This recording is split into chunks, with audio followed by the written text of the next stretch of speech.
परिसे ओ माते माझी विनवणी, परिसे ओ माते माझी विनवणी, मस्तक चरणी ठेवीतसे भागीरथी महादोष निवारिणी, सकळा स्वामिनी तीर्थाची. जिता भुक्ती मोक्ष मरणे तुझ्या तिरी, ऐहिक्य परत्री सुखरूप. भागीरथी महादोष निवारिणी, सकळा स्वामिनी तीर्थाची. तुका विष्णुदास संतांचे पोसणे, तुका विष्णुदास संतांचे पोसणे, वाघ पुष्प तेने पाठविले. भागीरथी महादोष निवारिणी, सकळा स्वामिनी तीर्थाची. परमपुरुष शौरी पांडुरंग मुरारी, कमलनयन कान्हा गोपिका चित्तहारी.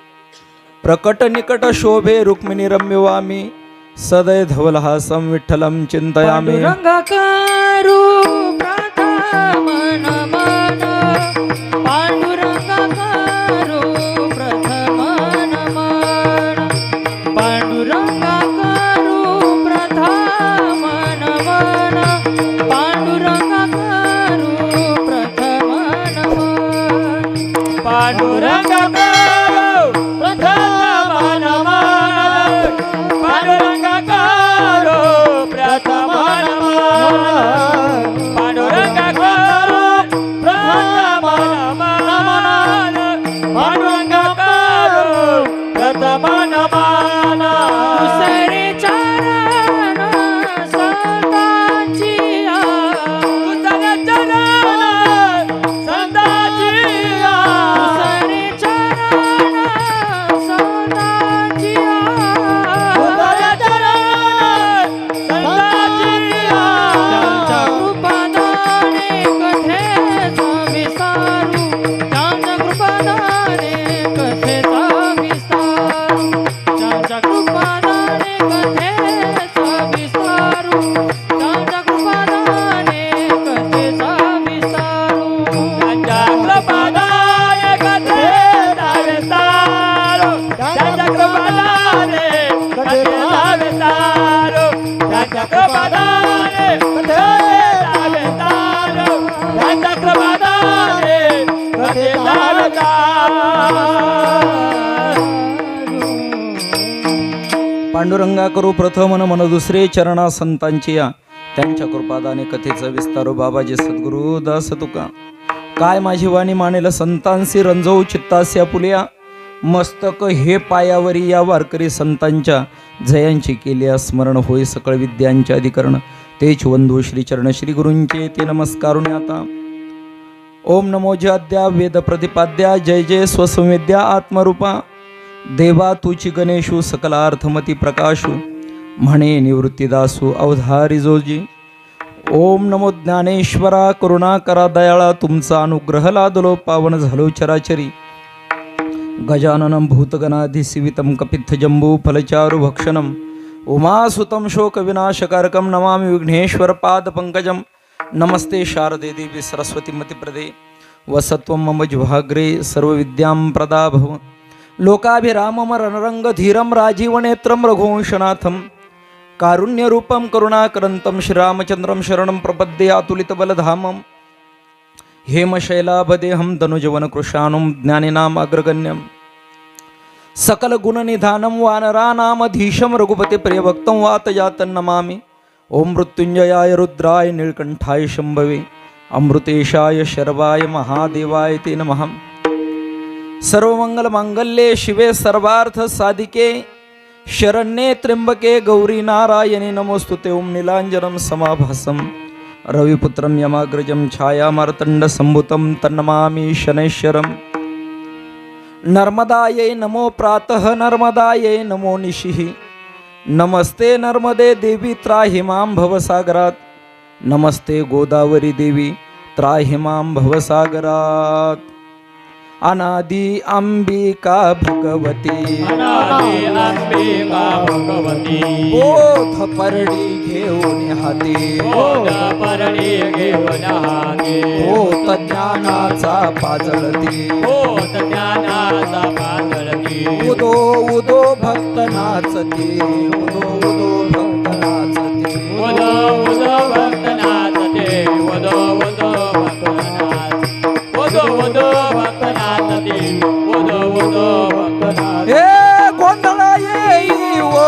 जगदंबे मूळ पीठ तुंबे मूळ पीठ तुंबे मूळ पीठ तुंबे गोंधळाये ओ जगदंबे ओला पिता आबे ओला पिता तो आबे ओला पिता आबे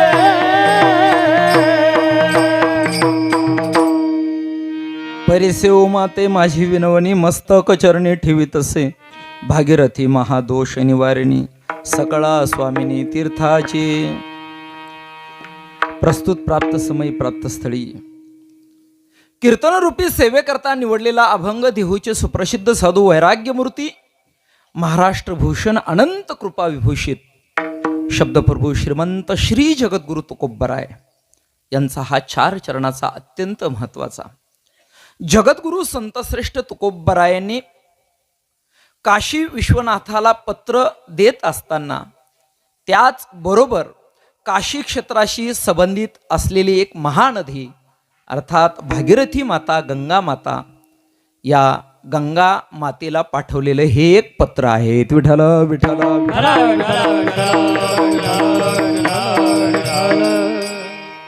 अखिल गुण निधान अकारण कारण करुणावरुणालय अनंत कोटी ब्रह्मांड नायक रुक्मिणी प्राणसंजीवन जगदाधार भगवान श्री पंढरीश पांडुरंग परमात्म्याच्या असीम कृपेने वारकरी संप्रदायातील थोर संत विश्वमाऊली ज्ञानोबराय जगद्गुरु संत श्रेष्ठ तुकोबराय स्वामी निवृत्तीनाथ महाराज सद्गुरु जोग महाराज आदी सर्व संत महात्म्यांना साष्टांग दंडवत करून ज्या पुण्य पावन क्षेत्रामध्ये हा भव्य दिव्य स्वरूपाचा सोहळा चालू आहे हे स्थान म्हणजे निश्चितच आमच्या नाशिककरांना स्वाभिमान वाटावा अशा पद्धतीचं हे क्षेत्र आहे.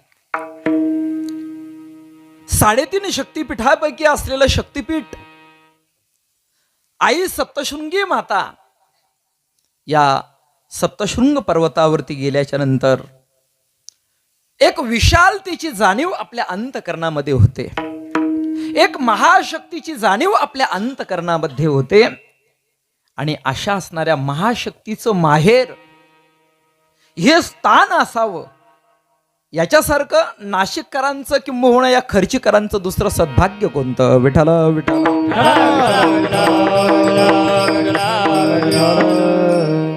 आणि या असणाऱ्या स्थानाच्या विकासाच्या दृष्टिकोनातून किंबहुना अहोरात्र अंतःकरणामध्ये या स्थानाविषयी या असणाऱ्या तपस्थलीविषयी या असणाऱ्या शक्तिपीठाविषयी अंतःकरणामध्ये सद्भावना धरून आणि या शक्तिपीठाचा प्रचार प्रसार व्हावा किंवा सर्वांना ज्ञात हे क्षेत्र व्हावं यासाठी अखंड आपल्या जीवनामध्ये हे शक्तीचं अनुष्ठान करणारे आमचे परमार्थप्रेमी गुरुवर्य हरिभक्ती परायण श्री माधवानंद सरस्वतीजी महाराज आणि यांचं आगमन या पुण्यक्षेत्रामध्ये झालं. हे पुण्यक्षेत्र सामान्य नाही. महाराजांनी पत्रिकेमध्ये अनेक प्रकाराने या क्षेत्राचा महिमा प्रकट केलेला आहे. सर्वात महत्वाची गोष्ट अशी आहे की आपण पाहिलेले देवासुर संग्राम सर्व कालखंडामध्ये होतो आहे. मला वाटतं फक्त देवासुर संग्राम सत्य लोकातच होतो असं नाही, त्या कृतयुगातच होतो असं नाही, त्रेता युगातच होतो असं नाही, द्वापार युगातच होतो असं नाही, कलियुगामध्ये सुद्धा देवासुर संग्राम चालू आहेत. तुम्हाला काय वाटतं पूर्वीच्या कालखंडामध्ये रावण होता, आता रावण नाही का? मला वाटतं प्रत्येकाने जर आतमध्ये डोकावून पहा, प्रत्येकामध्ये अहंकार रूपी रावण भरलेला आहे.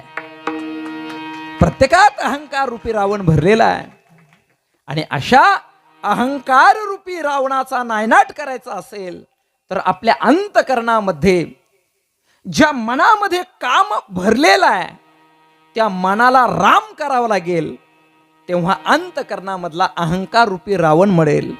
मन हे राम झाले, मन हे राम झाले, मन हे राम झाले, मन हे राम झाले. प्रवृत्ती ग्रासोनी कैसे निवृत्तीसी आले, प्रवृत्ती ग्रासोनी कैसे निवृत्तीसी आले.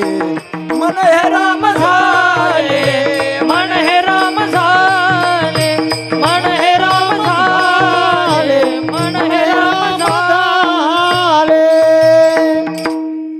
म्हणून आजही प्रत्येकाने अंतकरणात डोकावून पहा. आजही पण आपण जर पाहिलं तर महिषासूर जो आहे तो अंतकरणामध्ये आहेत, नाही का? म्हणून म्हणावं लागतं अनादि निर्गुण निर्गुण प्रगटली भवानी, अनादि निर्गुण निर्गुण प्रगटले भवानी. मोह महिषासूर महिषासूर मर्दनाला गोविंद. महिषासूर महिषासूर मर्दनाला गोविंद. विविध तापाची तापाची करावया झाडे, विविध तापाची तापाची करावया झाडे. हे भक्ताला गोडी पावसी निर्वाणी, बाबाच्या निर्वाणी, भक्ताला गोडी पावसी पावसी निर्वाणी. भक्ताला की तू बाबाच्या निर्वाणी. आईचा जोगवा जोगवा जोगवा मागे, आईचा जोगवा जोगवा जोगवा मागे. आईचा जोगवा जोगवा जोगवा मागे, आईचा जोगवा जोगवा जोगवा मागे. मोह महिषासूर मर्दना लागोनी.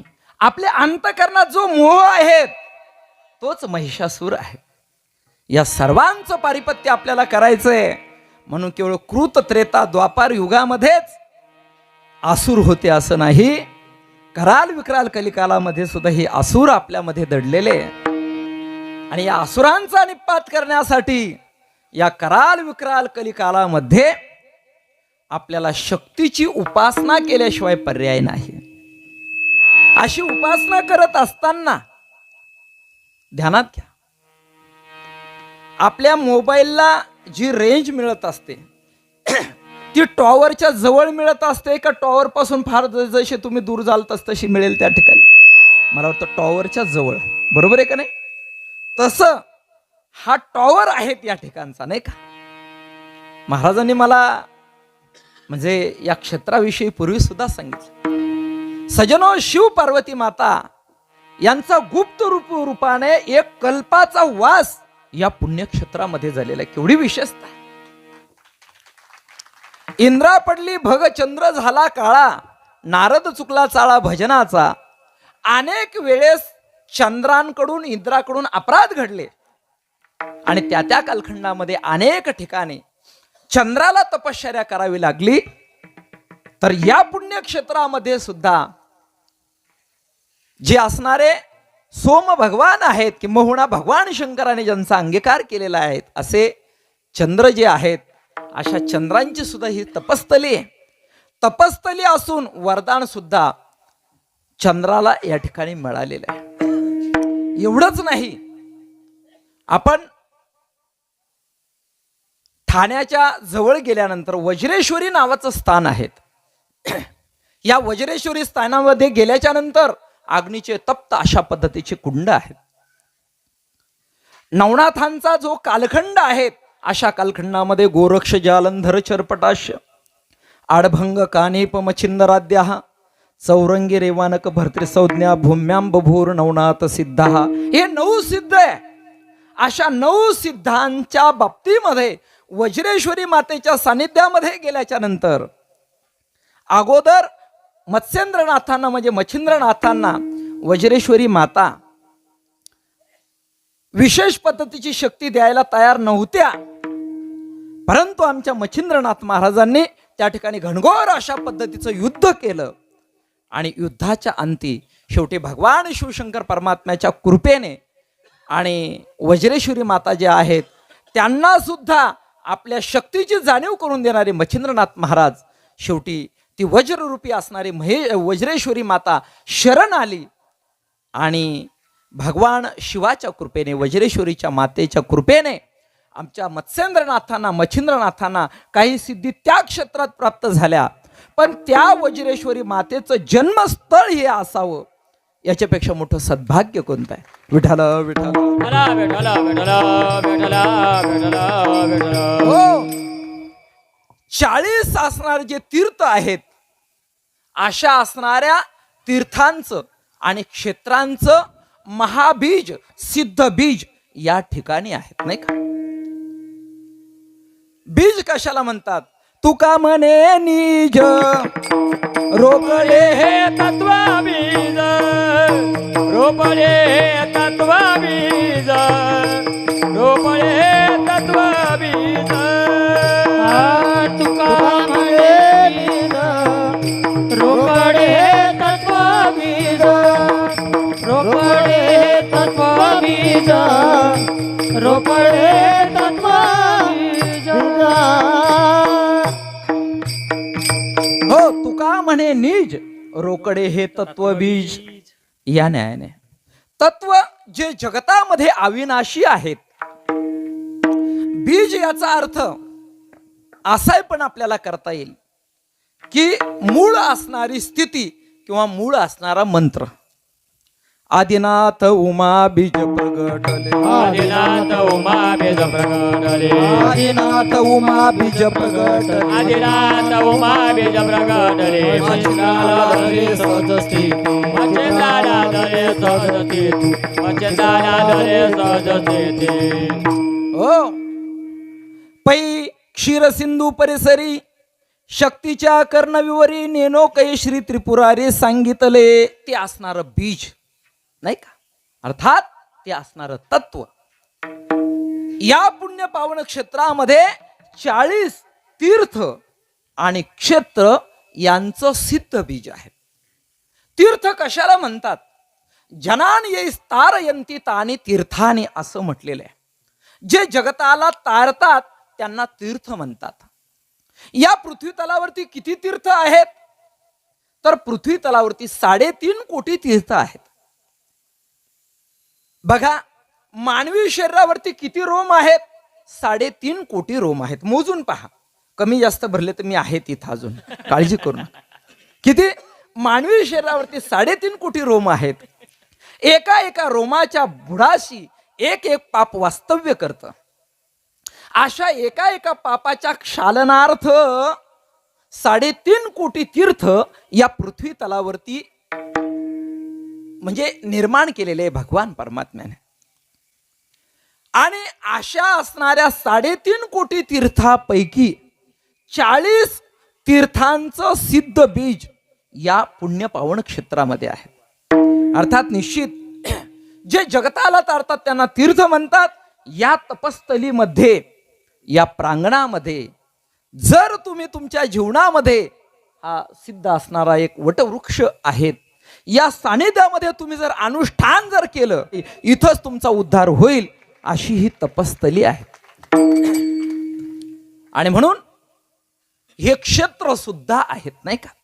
क्षेत्राचा सुद्धा काय आहेत? महिमा आहे. बघा, हा अखंड हरिनाम सप्ताह या ठिकाणी चालू आहे. इथं जे जे अन्नदान करतील तेथे एक शीतदिधल्या अन्न, कोटी कुळांचे होय उद्धरण, कोटी केले या कोटी याग केले पूर्ण ऐसे महिमान क्षेत्रीचे किंवा क्षेत्राचे. हे क्षेत्र आहेत. भाग्यवान आहेत ते साधक, भाग्यवान आहेत ते अन्नदाते, भाग्यवान आहेत ते दानशूर की जे या पुण्य पावन क्षेत्रामध्ये अन्नदान करतायत. विठ्ठल विठ्ठल.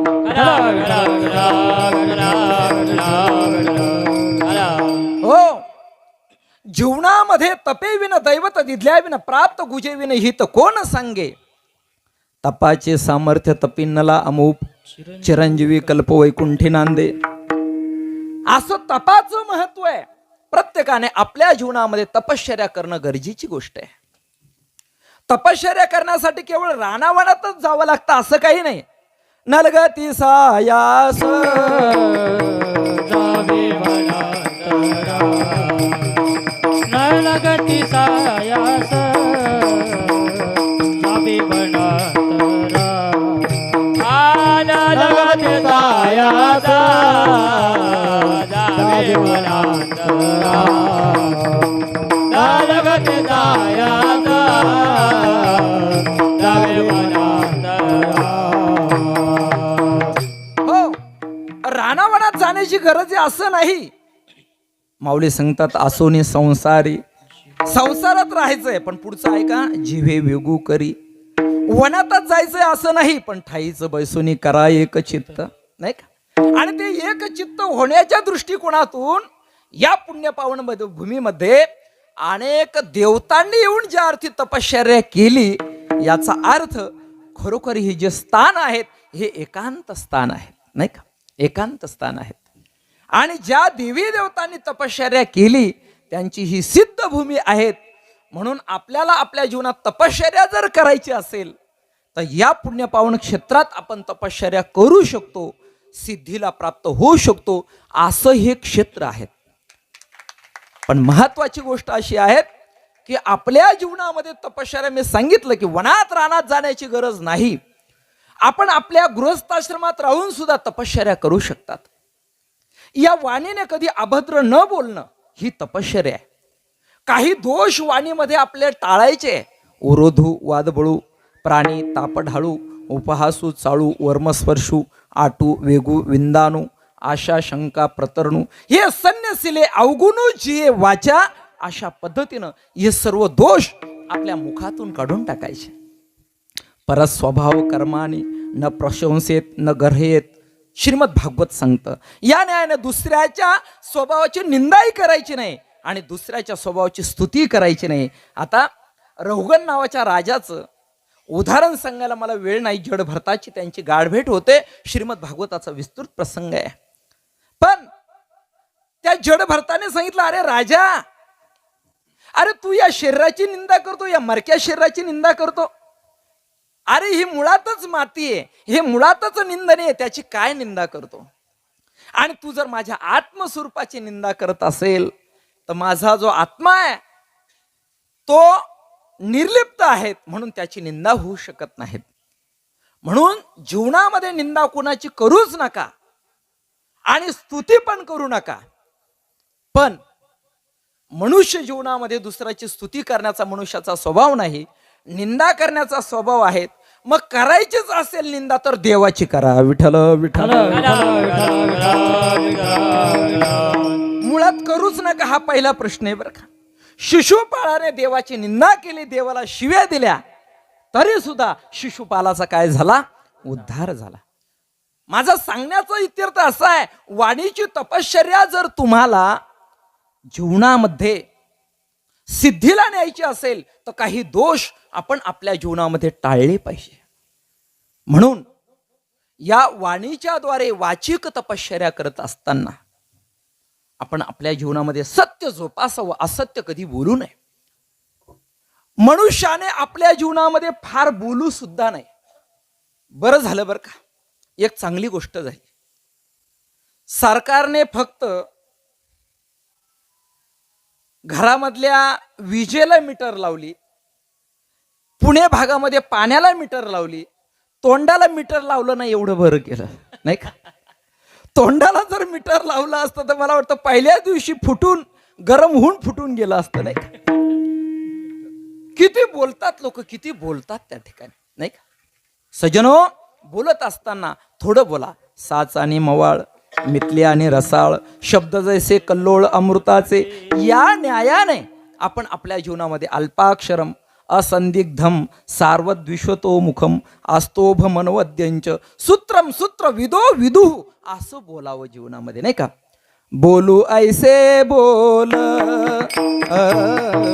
बोलू ऐसे बोल, बोलो ऐसे बोला,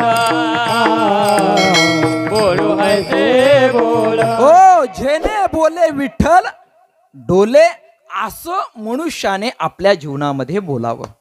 वेळ आपल्याकडे खूप कमी आहे, म्हणून आपल्या जीवनामध्ये तपश्चर्या करण्यासाठी सुद्धा ही तपस्थली अत्यंत चांगली आहे. घरात राहून मनुष्य तपश्चर्या करू शकतो, तसं या खर्ची गावामध्ये राहून तुम्ही तुमच्या जीवनात तपश्चर्या करू शकतात. आणि त्या तपश्चर्याला अनुकूल अशी भूमी, कारण या भूमीमध्ये देव देवी देवतांची ही तपस्थली आहे. या ठिकाणी अनेक प्रकारचे यज्ञ सुद्धा काय आहेत, ह्या पुण्य पावन क्षेत्रामध्ये घडलेले आहे. अनेक यज्ञ आहेत. या यज्ञामध्ये यज्ञाचं वर्णन करत असताना माऊली ज्ञानोबारायांनी सांगितलं, माऊली ज्ञानोबारायांनी सुद्धा आपल्याला एक यज्ञ सांगितलेला आहे. विठ्ठल विठ्ठल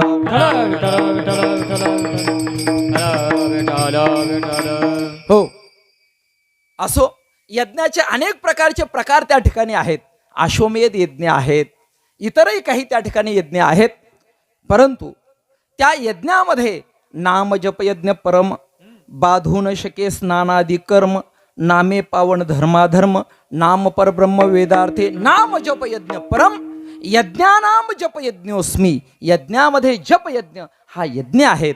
आणि म्हणून आपण या पुण्य पावन क्षेत्रामध्ये आल्याच्या नंतर कदाचित कीर्तनकाराला यायला वेळ लागला तर तेवढा वेळ सुद्धा आपण वाया घालू नका. या पुण्यक्षेत्रामध्ये आल्यानंतर जप तप या ठिकाणी करा.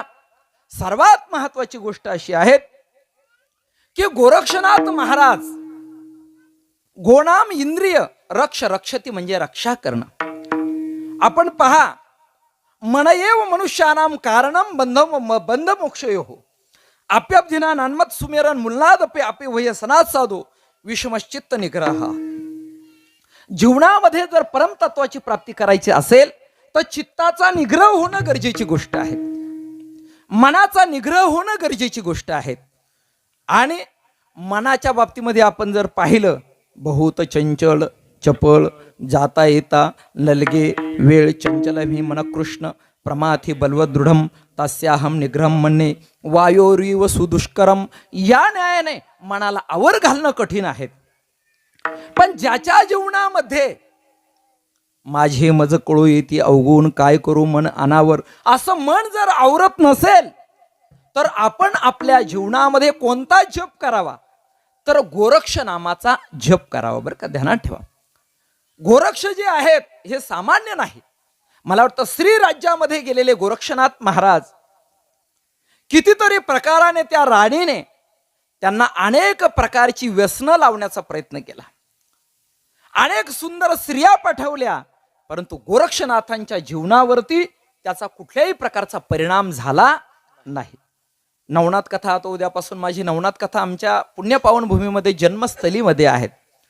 म्हणून महत्वाची गोष्ट अशी आहे की ज्याच्या जीवनामध्ये हे इंद्रिय आवरत नसतील, नाही का, कारण इंद्रियाचं वर्णन केलं, कान्होबा रे कान्होबा निवडी आपुली गोधरे, कान्होबा रे कान्होबा निवडी आपुली गोधरे, कान्होबा रे कान्होबा निवडी आपुली गोधरे, कान्होबा रे कान्होबा निवडी आपुली गोधरे.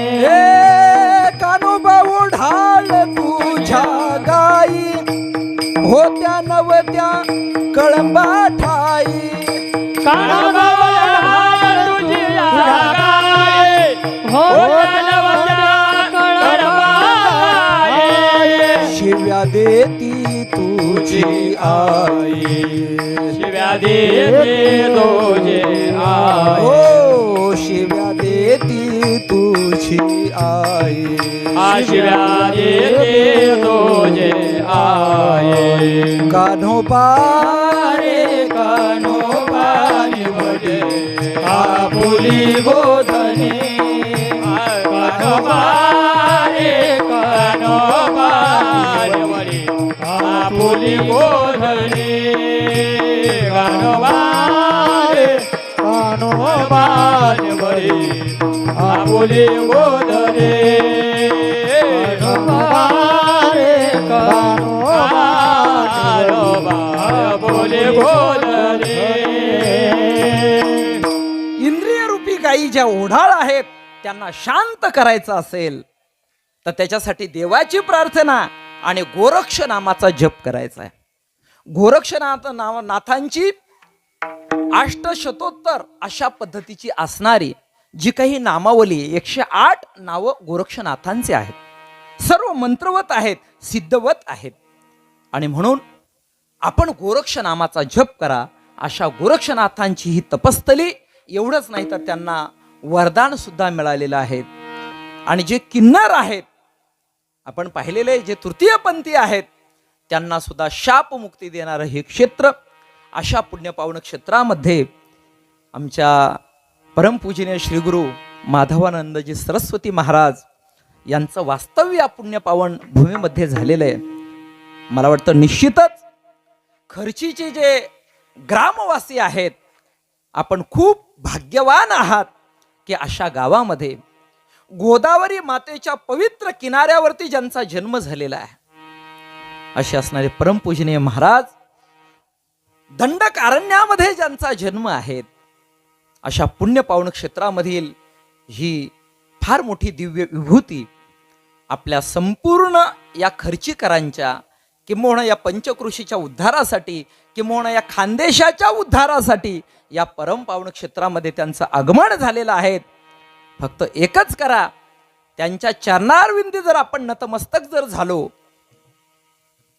तुम्हाला एक उदाहरण सांगतो. आमच्याकडे एक आमच्या त्या नानी आहेत, रोज आमच्या आश्रमात सेवेला येतात. त्यांना त्यांचं डोकं दुखत होतं बरं का, सत्य सांगितलेला प्रसंग आहे बरं का, सत्य त्यांनी सांगितलेलं. ते रोज येतात आमच्या आश्रमात, त्यांचं डोकं दुखत होतं. एक दिवस आमच्या नानींनी फक्त बाबांना सांगितलं, बाबा माझं डोकं दुखतं. हे खोटं नाही बरं का, याच्यातला एक शब्द. बाबांनी कोणत्या झाडाचा पाला घेतला तो त्यांना माहिती, पण त्या आमच्या नानींच्या डोक्याला लावल्यानंतर आजपर्यंत त्यांचं डोकं दुखलं नाही बरं का. सजनो, ही जी महात्म्य असतात, चातुर्य लपवी महत हरवी, पिसे पण मिरवी आवडोने, वाचस्पतीचे निपाडे, सर्वज्ञता तरी जोडे, परी विडवी माझे दडे, महिमे भेन, असं हे व्यक्तिमत्व आहे. विठाला विठाला. हो, मी खर्चीकरांना प्रश्न विचारतो, पुराण किती आहेत? 18 पुराण. कोणते कोणते? तुम्ही मला ते नाही सांगा, तो आमचा विषय नाही. नसू द्या, काही हरकत नाही, तुम्ही सांगावं अशी अपेक्षा नाही, नाही का. 18 पुराण आपण म्हणतो, पण 18 पुराणाची नावं आपल्याला माहिती नाही. मद्वयम भद्वयम चैव ब्रत्रयम व चतुष्टयम नालिंपाग्नि पुराणानि कुस्कंगारूढमेवच मत्स्यपुराण, मार्कंडेय पुराण, भविष्यपुराण, भागवत पुराण, विष्णू पुराण, वायुपुराण, वराह पुराण, ब्रह्मपुराण, ब्रह्मांड पुराण, ब्रह्मवैवर्तक पुराण, नारद पुराण, पद्मपुराण, लिंगपुराण, स्कंदपुराण, गरुड पुराण. किती आहेत? कुर्म पुराण. किती पुराण झाले? 18 पुराण. आपल्याला 18 पुराणांची नावं सुद्धा माहिती नाही, आणि आपले बाबा 18 पुराणांच्या कथा करतात. याचा अर्थ 18 पुराण इथंच बसलेले आहेत. विठ्ठल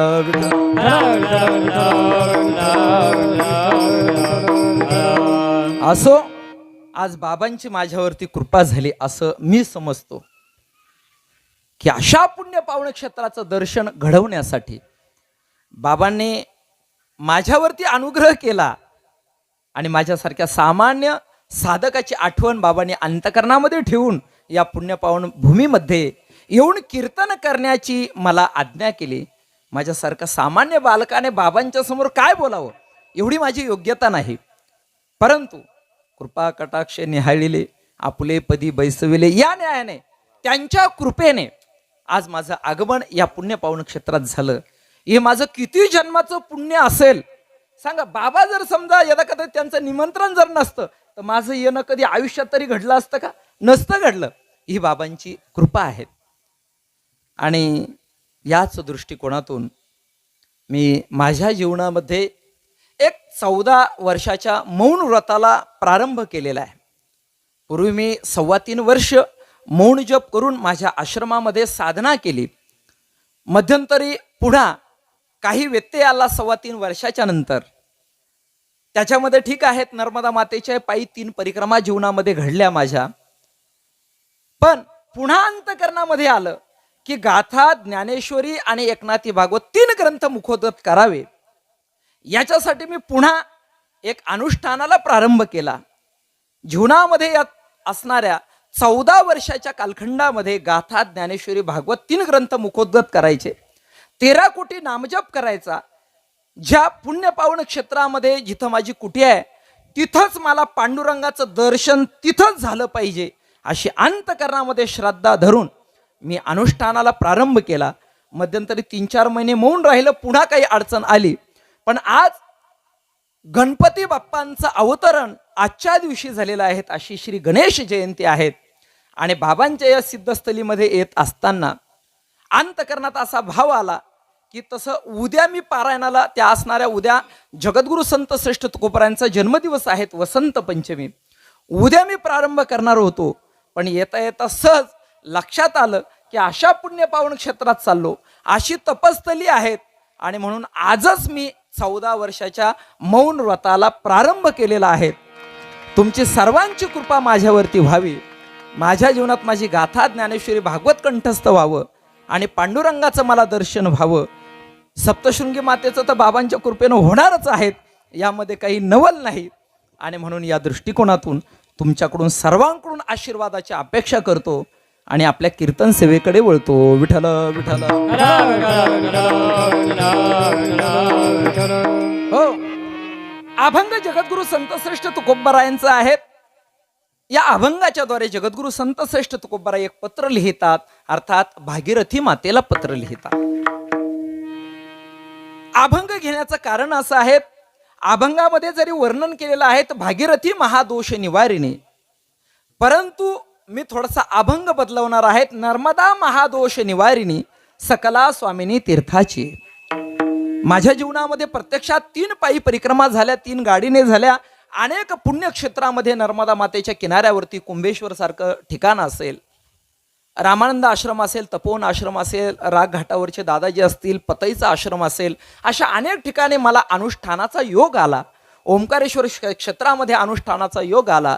झगडिया मडीच्या ठिकाणी जगदीश बापूंच्या सान्निध्यात राहण्याचा योग आला. सियाराम बाबा तेली भट्ट्यांना जे 14 वर्ष खाली बसलेच नाही, उभे राहून तपश्चर्या केली, बाबांच्या कुटियामध्ये सुद्धा झोपण्याचा मला योग आला. लखनगिरी बाबांसारखे शूलपाणेश्वरच्या जंगलामधील असणारे सिद्ध संत, त्यांचं दर्शन माझ्या जीवनामध्ये झालं. त्या असणाऱ्या आमच्या मीरामाईसारख्या महान संतांचं दर्शन झालं. आणि म्हणून या दृष्टिकोनातून नर्मदा मातेशी माझं आईचं नातं आहे. मला ज्या ज्या वेळी अंतकरणामध्ये आठवण येते त्यावेळेस मी सहज गाडी चालू करतो आणि एकटाच नर्मदा मातेच्या किनाऱ्यावरती निघून जातो. 3 वर्षापासून मी फक्त नर्मदा जल पितो, बाकीचं दुसरं जल पित नाहीत. पण हा नियम मातेच्या कृपेने सिद्धीला गेलेला आहे. अशा नर्मदा मातेचं वर्णन करावं, कारण आजच्या दिवशी या पुण्यपावन क्षेत्रामध्ये काहीतरी शक्ती महिमा आपल्याला सांगावा. आता अनेक महात्म्य आहेत, ते तुम्हाला वेगवेगळ्या शक्तींचा महिमा सांगतील, पण नर्मदा मातेचा जो महिमा आहे तो माझ्या काही जो अनुभूतीला आलेला आहे तो तुमच्या पुढे प्रकट करावा. या दृष्टिकोनातून आजच्या या अभंगाची काय केलेली आहेत, निवड केलेली आहे. विठ्ठल विठ्ठल विठ्ठल विठ्ठल विठ्ठल. हो सज्जनो, आपल्या जीवनामध्ये इतर कोणती गोष्ट नाही झाली तरी चालेल, पण एक गोष्ट होणं गरजेची गोष्ट आहे. ती गोष्ट म्हणजे काय आहेत?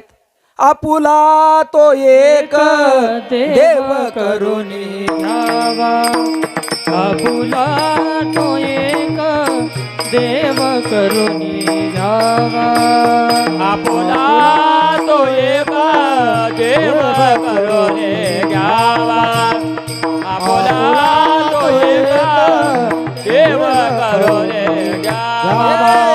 बिन जीवा सुख नोहे, तेने बिन जीवा सुख नोहे. ये रती माई के दुखाची जनिती, ये रती माई के दुखाची जनिती. केले ना जीवा सुख नोहे, केले ना जीवा सुख नोहे. ये रती माई के दुखाची जनिती, ये रती माई के दुखाची जनिती.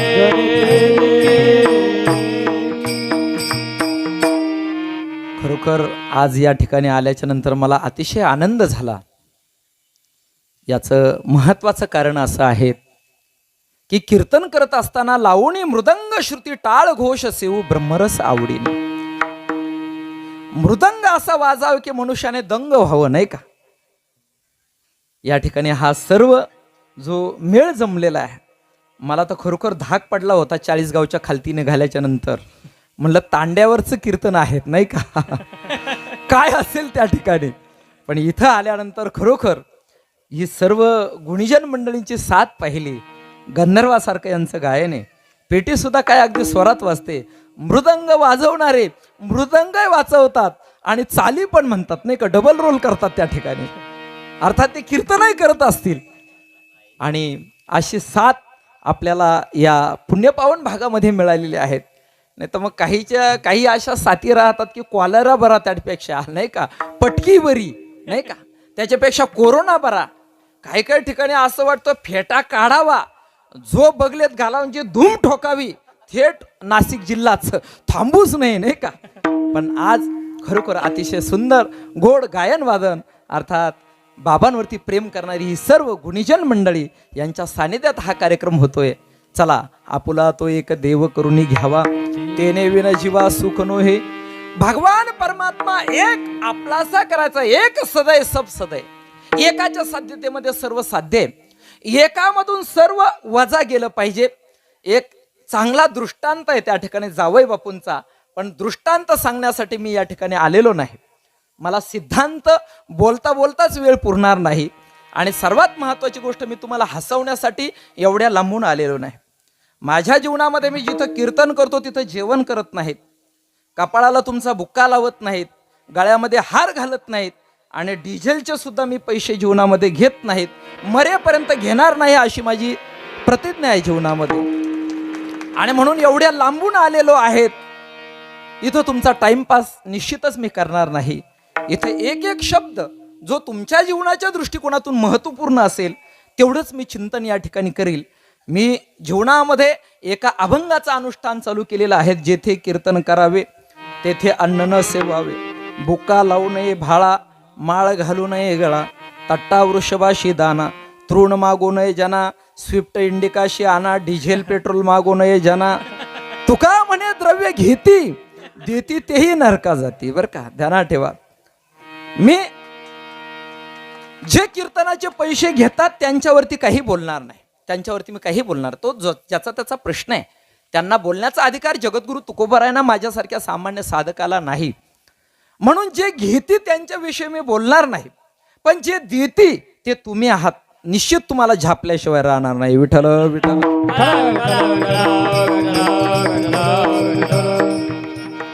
अरे काय तुमच्या डोक्यामध्ये असं काय खूळ भरलेलं आहे. जगामध्ये अशी एक साधना आहे की जी साधना तुम्हाला तारणारी आहे, तिचं नाव आहे कीर्तन. ध्यानात ठेवा.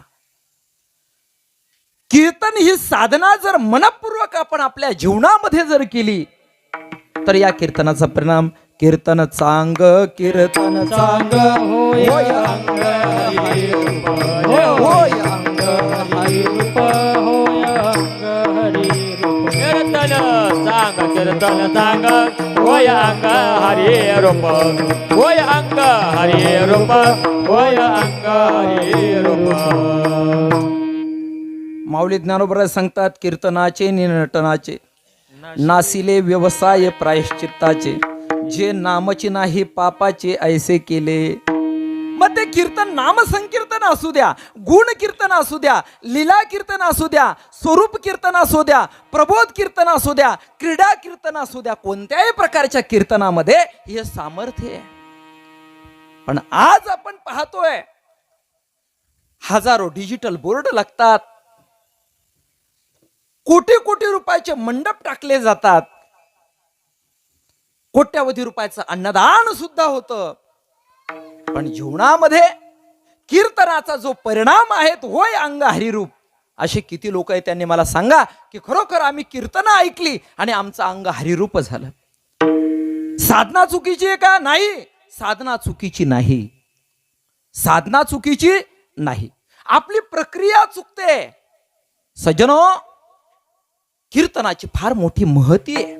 आता मला एवढं बोलायला या ठिकाणी वेळ नाही, परंतु असं कीर्तन करत असताना ज्यावेळी आपण अनुष्ठानात्मक कीर्तन करू, अनुष्ठानात्मक पद्धतीनं आपण आपल्या जीवनामध्ये कीर्तन श्रवण करू, त्याच वेळी आपल्या जीवनात आपल्याला कीर्तनाची फलश्रुती मिळणार आहे. एखादा महाराज काहीतरी रंजवतोय नाही का, काहीतरी चावट बोलतोय कीर्तनामध्ये आणि आपलं मनोरंजन करतोय. सज्जनो ध्यानात ठेवा, मनोरंजनासाठी नाटकं आहेत, मनोरंजनासाठी सिनेमा आहेत, मनोरंजनासाठी तमाशे आहेत. आणि आपण जर कीर्तन हे जर मनोरंजनाचं जर साधन ठरवत असेल तर आपल्यासारखे पापी या जगतामध्ये दुसरे नाही. आपण इतरांचे जाऊ द्या, पण जगद्गुरु तुकोबारायांचे आपण अपराधी आहोत हे ध्यानात ठेवा. आणि संतांचा अपराध हा फार भयानक असतो बरं का. त्याचे भले नोहे उभय लोकी, संतांशी क्षोभवी कोण्याही प्रकारे कोणत्याही प्रकाराने जर आमच्या जगद्गुरु तुकोबारायांच्या अंतकरणामध्ये क्षोभ उत्पन्न होत असेल, कोणत्याही प्रकाराने आमच्या जगद्गुरु तुकोबारायांना दुःख होत असेल, तर पहिले गुन्हेगार आपण जगद्गुरु तुकोबारायांचे आहोत. आणि म्हणून घेतीबद्दल मी बोलणार नाही. पैसे दिलेच पाहिजे, मी या मताचा आहे, मी या मताचा नाही. जगद्गुरु तुकोबारायांनी सांगितलं, ठीक आहे, नाही असं काही नाही. कराल विक्राल काही काल आहेत, प्रत्येकाला त्याची गरज आहे. राज्यघटनेमध्ये सुद्धा दुरुस्ती करावी लागते, तसे गाथ्यामधले सुद्धा काही घटना दुरुस्त करावी लागेल. पण निदान घेणाऱ्याने किती घ्यावे. आमच्या गुरुवर्यांचे 4 वाक्य तुमच्या समोर ठेवतो. आमचे गुरुवर्य वारकरी शिक्षण संस्थेचे गुरुवर्य विठ्ठल बाबा घुले संस्थेतून बाहेर पडत असताना त्याने सांगितलं, बाळांनो हे बघा, तुम्हाला बाहेर पडायचं आहे, पैशाची गरज तुम्हाला आहे, पण एक करा, माझे 4 वाक्य प्रसाद रूपाने घेऊन जा. ठरून कीर्तनाला जाऊ नका, दिले ते मोजू नका, कमी दिले तर दुःख मानू नका, आणि जास्त जर मिळाल त्याचा उत्मात करू नका. 4 वाक्य बाबांनी दिले. माझ्या जीवनामध्ये 3 वर्षापासून मी हा नियम केला, जिथे कीर्तन करावे तेथे अन्न न सेवावे. त्यापूर्वी मी घेत होतो, पण आयुष्यामध्ये महाराष्ट्र प्रांतामध्ये खूप कीर्तनं केली मी. आतापर्यंत 300 कॅसेट्स असत्या माझ्या कीर्तनाच्या, ध्यानात ठेवा. पण तरी सुद्धा जीवनामध्ये कधी मी कॅसेट काढले नाही, कधी मी टेलिव्हिजनला सुद्धा बोलवलं तरी मी गेलो नाही. मरेपर्यंत टेलिव्हिजनला मी जाणार पण नाही, आपल्याला तो वेळ पण नाही त्या ठिकाणी. सज्जनो ध्यानात ठेवा, महत्वाची भूमिका अशी, कीर्तन हे जे माध्यम आहेत, कीर्तन ही जी साधना आहे, ही उच्च साधना आहे, ही उद्धाराची साधना आहे, आणि तिचा उपयोग फक्त उद्धारासाठी ठेवा. एखाद्या गावात एखाद्या महाराजांना 40,000 दिले आणि दुसरीकडे त्यांची तारीख आहेत, आणि म्हणून आपण आपल्या गावात येण्यासाठी 41 घ्या, 45 घ्या, हे नरकाला जाण्याचं काय आहेत साधन. म्हणून सज्जनो, आपण आपल्या जीवनामधून सावध राहा. घेत असतील त्यांना घेऊ द्या, पण असे महाराज बोलवा. खरं तर कथा कीर्तन कोणाच्या मुखामधून ऐकावं? हरिदासामुखी हरिकथा श्रवण, तेथे पुण्य विशेषता, तेव्हा आपल्या जीवनात ते पुण्य प्राप्त होईल. हरिदास कोण? हरी तैसे हरीचे दास, नाही तया भय मोह चिंता आस, त्या ठिकाणी होणी राहती उदास, बळकट कास भक्तीची. त्यांचं नाव हरिदास आहेत. म्हणून कीर्तन जर ऐकायचं असेल तर हरिदासाच्या मुखातून श्रवण करा. आम्ही जीवनात हरिदास आहेत असं आम्ही म्हणत नाहीत, पण निश्चितच माऊली ज्ञानोबराय तुकोबराय यांच्या असणाऱ्या परंपरेला कलंक न लागू देणारे साधक आम्ही जीवनामध्ये निश्चित आहोत, हे तुम्हाला सांगतो. आम्ही संत आहे असं कधी म्हणणार नाही, आम्ही हरिदास आहेत, हरिभक्ती परायण आहेत असं कधी म्हणणार नाही. पण उभ्या आयुष्यामध्ये माऊली ज्ञानोबराय आणि तुकोबराय यांच्या कीर्तन परंपरेला कलंक लागू देणार नाही, एवढी धारणा अंतकरणामध्ये धरून मरेपर्यंतचा प्रवास आम्हाला आमच्या जीवनात करायचा आहे. म्हणून आपण आपल्या जीवनामध्ये सावधानता बाळगा, आणि ही कीर्तन जी साधना आहेत, याच कीर्तन साधनेच्या द्वारे आपला उद्धार होईल. सज्जनो असो, म्हणून एवढ्या लांबून आलो, टाइमपास जास्त करत नाहीत. अगदी 1 तासामध्ये नर्मदा मातेची अतिशय सुंदर पद्धतीची महिमा तुमच्यापर्यंत पोहोचवतो. भजन करा. विठ्ठल विठ्ठल.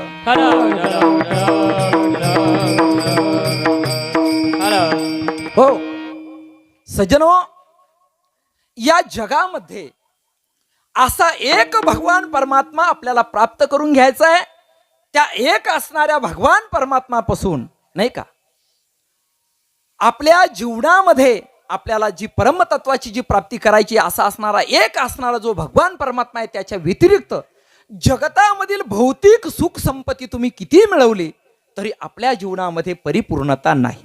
म्हणून आपुला तो एक देव करुणी घ्यावा.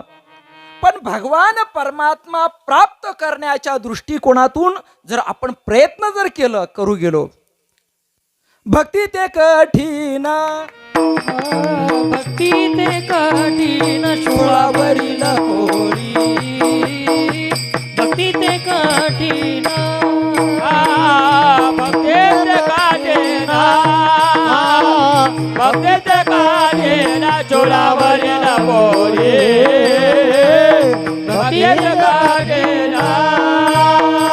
निवडी तो बळी विरळा शूर, निवडी तो बळी विरळा शूर, निवडी तो बळी विरळा शूर, निवडी तो बळी विरळा शूर. जेथे पाहे तेथे तिथीचा पर्वत, जेथे पाहे तेथे, हो जेथे पाहे तेथे, जेथे पाहे तेथे जाग्याचा वाजेला, जेथे पाहे तेथे.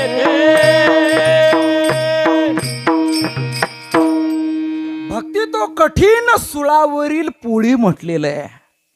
निवडी तो बळी, तो बलवान आहेत, असा विरळा आहेत आणि तो शूर आहेत. उपनिषद असं सांगतं, नायम आत्मा बलहीनेन लभ्याः. आत्मस्वरूपाची प्राप्ती ही निर्बळ मनुष्याची गोष्ट नाही. आत्मस्वरूपाची प्राप्ती करण्यासाठी बलवान लागतो, नाही का, बलवान लागतो. आणि आपल्या जीवनामध्ये आपण जर पाहिलं तर ते लागणारं जे बल आहेत, ती लागणारी जी शक्ती आहेत, आपण तिच्यामध्ये कमी पडतो, नाही का. मग जिथे जिथे आपण कमी पडत असेल, कशासाठी, परमात्मा प्राप्तीसाठी लागणारं जे बल आहेत त्याच्यात आपण कमी पडत असेल, परमात्मा प्राप्तीसाठी लागणारी शक्ती तिच्यात जर आपण कमी पडत असेल, तर याच्यासाठी काय करा, आपण आपल्या जीवनामध्ये प्रार्थना करा. याच्यासाठी करुणा भाका. काय करुणा आहे, आम्ही देवा शक्तीहीने, आम्ही देवा शक्तीहीने, आम्ही देवा शक्तीने, आम्ही देवा शक्तीने, भाकुतेने करुणा, भाकुतेने करुणा, आम्ही देवा शक्तीने, आम्ही देवा शक्तीने, भाकुले रे करुणा, भाकुले रे करुणा, देवा शक्तीने, आम्ही देवा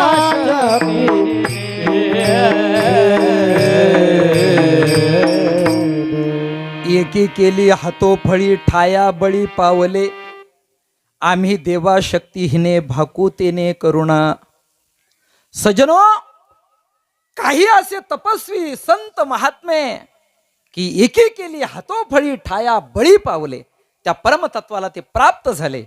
बळीयाचे अंकित आम्ही झालो बळीवंत, असे बलवान त्या परमतत्वाला प्राप्त झाले. पण देवा, आम्ही देवा शक्तीहीने, शक्तीहीनता आहे.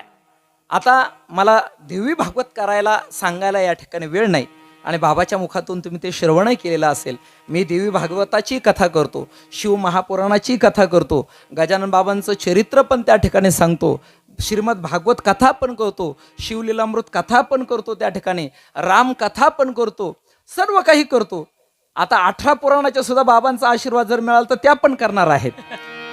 मरेपर्यंत सगळ्या कथा त्या ठिकाणी, साई चरित्र सुद्धा सांगायचं, सर्व सांगायचं, संतांची चरित्र, सर्व संतांचे चरित्र सांगायचे, सर्व 18 पुराणांच्या कथा करायच्या जीवनामध्ये.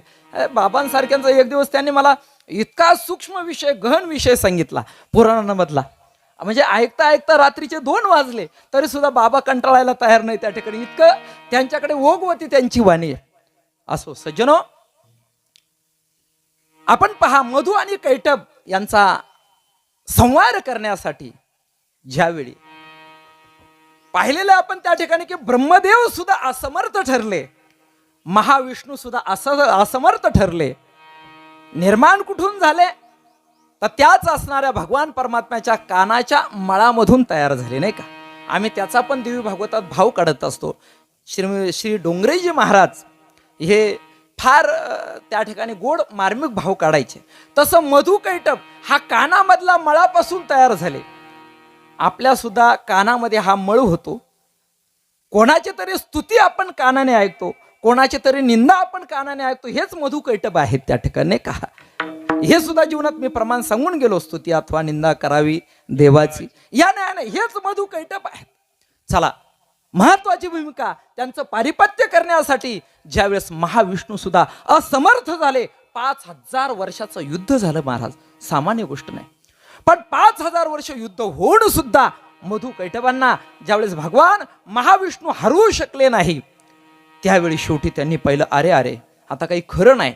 आणि अशा कालखंडामध्ये भगवान महाविष्णूंनी कोणाची प्रार्थना केली तर प्रत्यक्षात शक्ती मातेची प्रार्थना केली, शक्ती मातेची उपासना केली.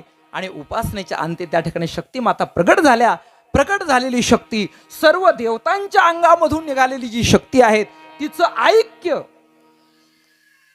आणि त्या असणाऱ्या संपूर्ण देवी देवतांचे असणाऱ्या शक्तीचं ऐक्य, तीच 18 हाताची त्या ठिकाणची असणारी 18 भुजाची असणारी आमची भगवती सप्तशृंगी माता.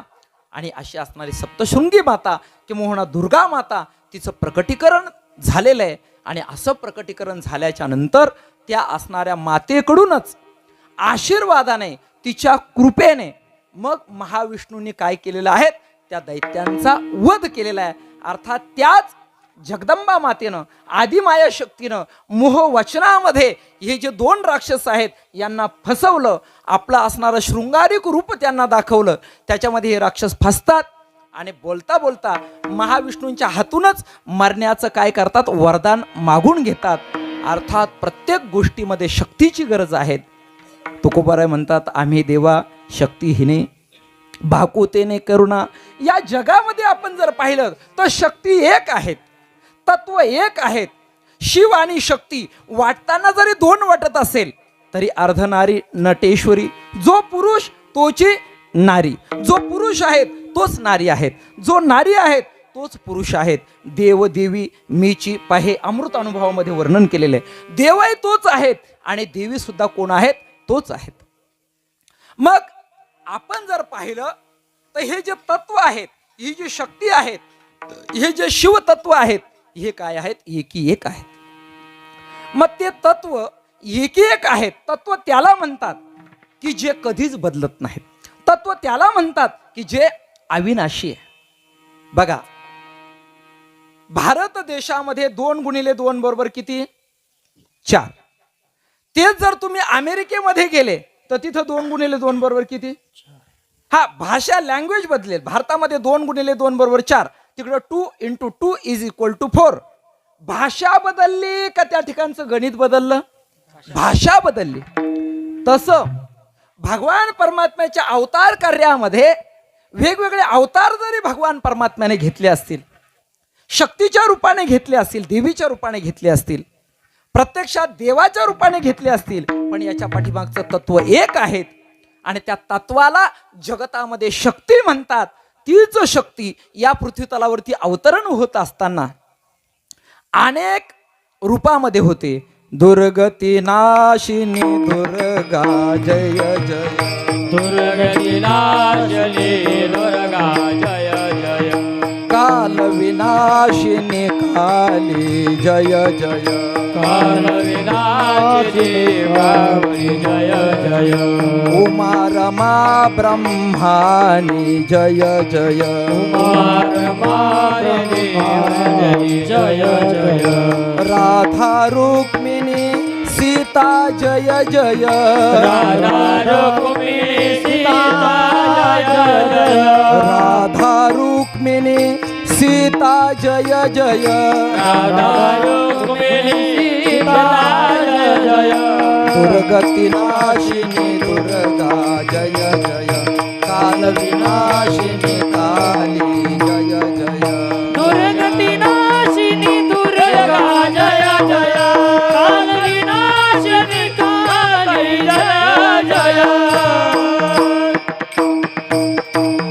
हो दुर्गती नाशिनी दुर्गा जय जय काल विनाशिनी काली जय जय उमा रमा ब्रह्माणी जय जय राधा रुक्मिणी सीता जय जय. नावं भिन्न आहेत पण ती शक्ती एक आहेत.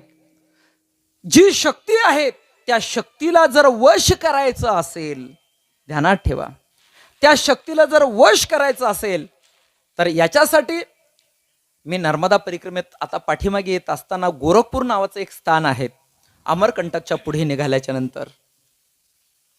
तर त्यावेळी मी एका महाराजजींना प्रश्न विचारला. साधे महात्मे होते त्या ठिकाणी पण फार पोहोचलेले होते. त्यांना प्रश्न विचारला, बाबाजी मैंने मेरे जीवन में तपस्या करने का इतना प्रयास किया है लेकिन क्या करूं, अब तक मेरे जीवन में भगवत तत्व की प्राप्ति नहीं हुई है. ये जो माया है इतनी बलवत्तर है कि उसका उल्लंघन करना मेरे बस की बात नहीं. मैं क्या करूं आप बताओ.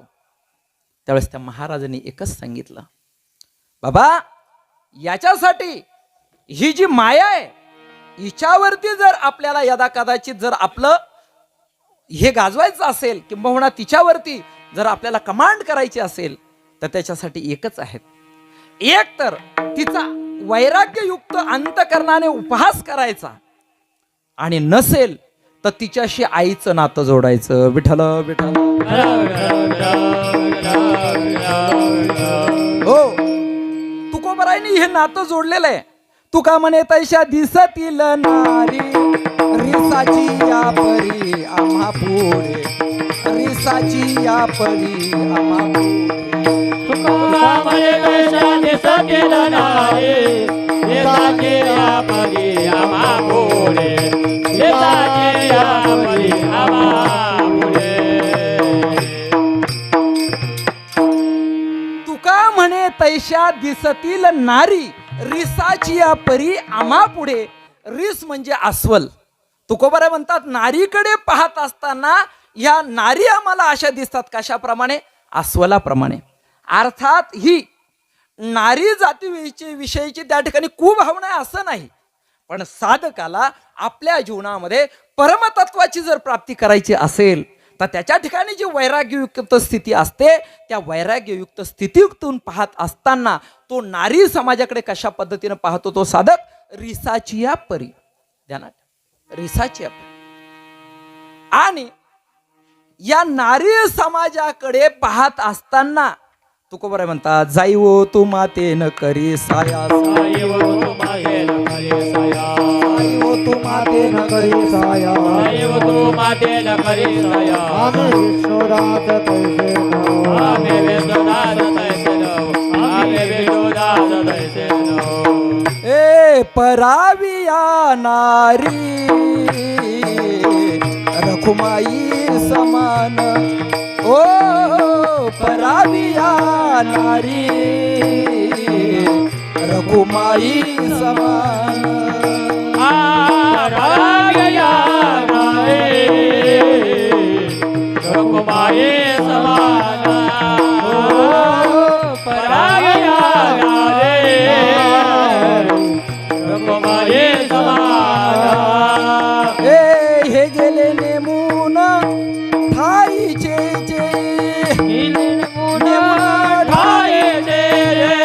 हे गेले नेमून थाईचे हे गेले बोल पराविया नारी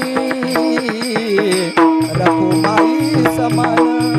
हो परागया नारे रघुमाई समान.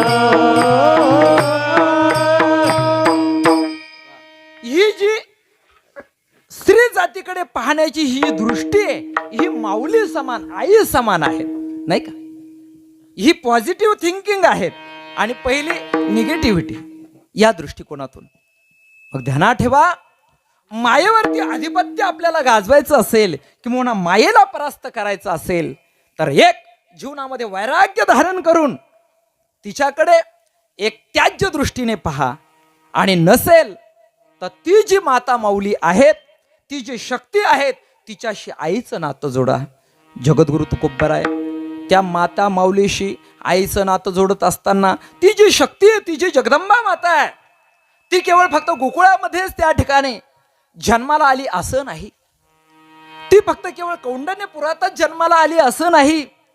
ती फक्त खर्ची गावातच जन्माला आली असं नाही. तर ती जगदंबा माता या विश्वामध्ये हिच्या कणाकणामध्ये भरलेली आहेत. तिची रूपं वेगवेगळी आहेत. त्यापैकी गंगा भागीरथी माता असेल, हे सुद्धा तिचंच रूप आहे. नर्मदा माता आहे, हे सुद्धा तिचंच रूप आहे. गोदावरी माता आहे, हे सुद्धा त्याच शक्तीचं रूप आहेत. आणि त्या शक्तीला प्रार्थना करत असताना जगद्गुरु तुकोबराय अभंगाच्या प्रथम परिसा विनंती परिसाव माते माझी विनवानी परिसाव माते माझी विनवानी परिसीव माते माझी विनवानी परिसीव माते माझी विनवानी परिसेव माते माझी विनवणी परिसेव माते माझी विनवणी परिसेव माते माझी विनवणी परिसेव माते माझी विनवणी परिसेव माते माझी विनवानी परिसेव माते माझी विनवानी परिसेव माते माझी विनवानी परिसेव माते माझी विनवानी परिसेव माते माझी विनवणी परिसेव माते माझी विनवणी परिसेव माते माझी विनवणी परिसेव माते माझी विनवणी मस्तक चरणी देवी तसे मस्तक चरणी देवी तसे मस्तक चरणी ठेवितासे मस्तक चरणी ठेवितासे मस्तक चरणी देवी तसे मस्तक चरणी देवी तसे मस्तक चरणी ठेवितासे मस्तक चरणी ठेवितासे दोष निवारणी भागीरथी महादोष निवारणी भागीरथी महादोष निवारणी भागीरथी महादोष निवारणी भागीरथी महादोष निवारण भागीरथी महादोष निवारण भागीरथी महादोष निवारण भागीरथी महादोष निवारण जगद्गुरु संत श्रेष्ठ तुकोबराय त्या मातेची विनंती करतात. परिसेवो माते माझी विनवणी. सजनो, जीवनामध्ये विनयता, नम्रता ही अत्यंत महत्वाची. विद्या विनयेन शोभते, नम्रतेनं विद्या शोभते. विनयाने नम्रतेने न होणारं कार्य सुद्धा सिद्धीला जातं. नम्र झाला भूता तेने कोंडेले अनंता. नमनते नम्रता अंगी नेघे रंगी पालट. नम्रता जीवनामध्ये अत्यंत महत्वाची. तुकोबराय विनंती करतात. कोणाला करतात? मातेला करतात. कोणत्या मातेला करतात? द्वितीय चरणात त्याचं चिंतन आहे. पण सांगतात आई ऐक. परिसे म्हणजे ऐक. परिस्पा सव्यसाची मूर्ती लाहोणी देहाची खंती करती कर्माचे ते गावंडे गा. परिस शब्द त्या ठिकाणी. परिसे म्हणजे ऐक. थोडक्यात ऐक. आजकाल असं झालेलं, माणसं ऐकतात पण ऐकत नाही. माणसं ऐकतात पण ऐकत नाही, नाही का? कीर्तनात ऐकतात ते म्हणतात वा वा वा, काय महाराजांनी उपदेश केला, नाही का? पण व्यवहारामध्ये ते ऐकत नाहीत, नाही का? म्हणजे त्याचं अनुसरण करत नाहीत जीवनामध्ये. मग जर समजा ऐकतात पण ऐकत नाही, मग इथल्या ऐकण्याला किंमत काय त्या ठिकाणी? पहा, अर्जुनाच्या बाबतीमध्ये भगवान परमात्मा सांगतात, अर्जुना तू ऐकतो आणि ऐकल्यानंतर त्याचं अनुष्ठान करतो, म्हणून मी तुला सांगतोय. तसं कीर्तनामध्ये जे आपण ऐकतो त्याचं अनुष्ठान करायचं. निवड ऐकण्याला काय किंमत आहे बरं? एक असा धूर्त श्रीमंत शेठजी होता. तो काय करायचा माहिती का? नोकर आपल्याकडे ठेवत असताना नोकराकडून बॉन्ड करून घ्यायचा. त्या नोकराला सांगायचं, हे बघ, सांगितलेलं काम ऐकायचं. जर नाही ऐकलं तर तुला 6 महिन्याचा, म्हणजे काय काय सांगायचं, मी 6 महिन्यानंतर तुला पगार देईल, तोपर्यंत खायचं प्यायचं, एकदाच तुला मी पगार देईल. 6 महिने तू माझ्याकडे काम करायचं आणि केल्यानंतर त्या ठिकाणी म्हणजे काम ऐकायचं आणि शेवटी मी तुला काय करेल, पगार देईल. अशा पद्धतीनं पण जर काम जर नाही ऐकलं तर मग मात्र तुला एकाही दिवसाचा पगार मिळणार नाही, अशी आटच त्या शेठजीची. आणि मग तो काय करायचा, अगदी 5 महिने 29-30 दिवस असा राबून घ्यायचा आणि शेवटच्या दिवशी त्याला सांगायचा, हे बघ, हा नागर घे, या घरावरती घेऊन जा आणि तेवढं घर नागरून टाक. आता कोण करेल बरं असं, सांगा बरं? नागर घ्यायचा, घरावरती न्यायचा, बैल, शक्य आहे की? ते म्हणायचे, मालक हे कसं? मग तुला सांगितलं ना, सांगितलेलं काम ऐकायचं, नाही जमलं पगार मिळणार नाही. आता याचं बारस खाल्लेला एक जण होता बरं का. तो आल्याच्या नंतर लगेच दोघांमध्ये बॉन्ड झाला. सांगितलेलं काम ऐकायचं आणि जर नाही ऐकलं तर मग मात्र शेवटी पगार मिळणार. तो म्हटला, हो काही हरकत नाही. पठ्ठ्या लगेच पहिल्या दिवशी कामावर रुजू पण झाला, बॉन्ड बिंड ठरला, सगळं झालं. झाल्याच्या नंतर मालकीने याला सांगितलं नोकराला. सकाळच्या पारी हा उठल्याच्या नंतर मालक असे त्यांच्यावाले असणारा, ते त्या ठिकाणची असणारी जी समोरची ओसरी होती, ओसऱ्यावरती बसलेले होते ते मालक, हा त्यांच्याजवळच जाऊन बसला. तेवढ्यामध्ये ती मालकाची जी पत्नी होती तिने हाक मारली, ए बाळू इकडे ये. बाळू तिकडे गेला. म्हटले, असं कर, शेतामधून गोवऱ्या घेऊन ये. ऐकलं, पुन्हा मालकाच्या जवळ येऊन बसला. थोड्यानं तिनं सांगितलं, ए म्हटलं इकडे. हा पुन्हा तिकडे गेला. एवढा चहा तयार कर. ऐकलं, पुन्हा मालकाच्या जवळ जाऊन बसला. काहीच केलं नाही त्या ठिकाणी. थोड्यानं मालकानं सांगितलं, ए म्हटले, अरे इथं बसण्याऐवजी असं कर ना, ते बैल घे आणि रानामध्ये जा त्यांना चारण्यासाठी. ऐकलं, तिथंच बसून राहिलं. मालक तेवढ्या वेळेस काही बोलले नाही त्या ठिकाणी. म्हटले, सगळे कामं सांगतोय, एकही काम ऐकत नाही. हा, आणि मग ते झाल्याच्या नंतर ते लोक उठून गेले बाकीचे. आणि मग मालकाचा पट्टा फिरला, खरे मी तुला कशासाठी ठेवलं? म्हटले, कशासाठी? तुला सांगितलं ना, सांगितलेलं काम ऐकायचं. हो म्हटले, मग ऐकतो ना. म्हटलं, कुठं ऐकलं तू? हो म्हटले, सगळे कामं ऐकले. मालकीने मला सांगितलं गोवऱ्या घेऊन ये, ऐकलं नाही मी. मालकीने मला सांगितलं चहा कर, ऐकलं नाही मी. तुम्ही सुद्धा मला सांगितलं ते जनावर बैल घेऊन रानात जा. अरे मग केलं का नाही? तो म्हटलं, आपलं काय ठरलेलं आहे, सांगितलेलं काम करायचं नाही का? मग जर समजा सांगितलेलं काम फक्त ऐकायचंय, करायचं नाही, ऐकून उपयोग काय? तसं मातेला विनंती केलेली, हे माते ऐक, पण ऐकून तू काय कर, तिचं अनुष्ठान कर. म्हणजे त्या दृष्टिकोनातून मी जी विनंती करतोय त्या विनंतीला तू जाग आणि माझी जी इच्छा आहे ती पूर्ण कर. म्हणून केवळ फक्त ऐक म्हटलं नाही, परिसे हा जो शब्द ज्ञानेश्वरीत वापरलेला आहे, परिसोनी अनुष्ठिशी, या न्यायाने ऐकून त्याचं अनुष्ठान कर. याचा अर्थ तुझी कृपा कर परिसे ओ माते, माझी विनवणी. याच्यासाठी नम्रता मस्तक चरणी ठेवीत असे. आता याच्यावरती फार बोलण्यासारखं आहे, पण आपल्याला वेळ नाही. हे मस्तक कोणाच्या चरणावर टेकवावं? अभिवादनशीलस्य नित्य वृद्धोपसी विनाहा चत्वारी तश वर्धन्ते आयुर्विद्या यशोबलम. आपण जर समजा श्रेष्ठ लोकांचं दर्शन केलं, त्यांच्या चरणारविंदावरती आपलं मस्तक जर ठेवलं, तर त्यांचे असणारे गुण आपल्यामध्ये येतात. किंवा आयुष्य, विद्या, यश आणि बल 4 प्रकारच्या गोष्टींची काय होते, वृद्धी होते. ह्याच्यासाठी साधन काय, तर आपलं मस्तक श्रेष्ठांच्या चरणार विंदावरती टेकवावं. अलीकडे लोक नमस्कार करतात पण हाताड्या करतात, हिताड्या करतात, नाही का. सुरक्षित अंतर ठेवा.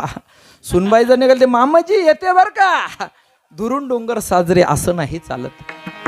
आपल्या जीवनामध्ये कृपेचा आशीर्वाद प्राप्त होण्यासाठी मस्तक चरणी ठेवीत असे. जगद्गुरु तुकोबराय त्या मातेच्या चरणारविंदावरती पत्रामध्ये मस्तक ठेवतात आणि विनंती करतात की तुम्ही कशा आहात.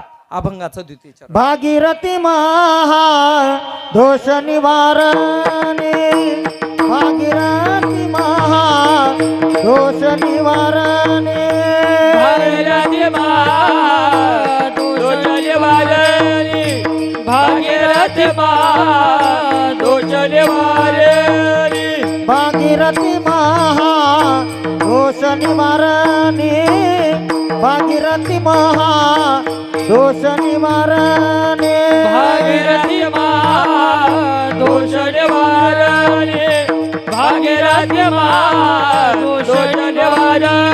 सकळा स्वामिनी तीर्थाची, सकळा स्वामिनी तीर्थाची, भागीरथी महा दोष निवारणे, भागीरथी महा दोष निवारणे, सकळा स्वामिनी तीर्थाची, सकळा स्वामिनी तीर्थाची, भागीरथी माँ दोष निवारणी, भागीरथी माँ दोष निवारणी. जगद्गुरु तुकोबराय प्रार्थना केल्यानंतर त्या मातेची महती गात असताना सांगतात, भागीरथी महा दोष निवारणी. अर्थात कोणती माता, तर भागीरथी माता. भागीरथी मातेलाच आपण गंगा माता म्हणतो, तिलाच आपण विष्णुपदी म्हणतो, तिलाच आपण जान्हवी म्हणतो. अशी भागीरथी माता या पृथ्वी तलावरती कोणी आणली असेल, तर धन्यवंशी जन्मला भगीरथ, गंगा आणोनी पूर्वज केले मुक्त. भगीरथांनी भगीरथ प्रयत्न करून सगरांचे असणारे 60,000 भस्मसात झालेले जे पुत्र आहेत त्यांच्या मुक्तीसाठी भागीरथी माता या पृथ्वी तलावरती त्यांना आणलेले.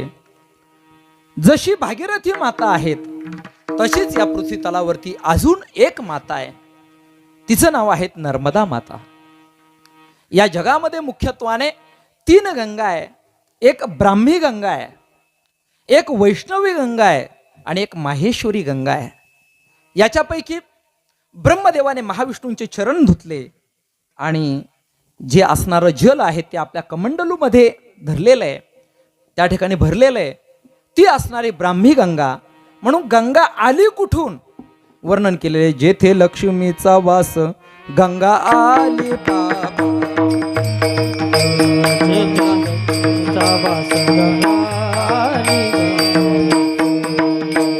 जेथे लक्ष्मीचा वास गंगा आली पापा नाश, जेथे लक्ष्मीचा वास गंगा आली पाप नाश. ओ तुझी पाऊले सुकुमार, तेथे मन माझे भ्रमर, तुझी पाऊले सुकुमार, माझे मन आहे भ्रमर. ओ तुझी पाऊले सुकुमार, तेथे मन माझे भ्रमर, तुझी पाऊले सुकुमार, तेथे मन माझे भ्रमर.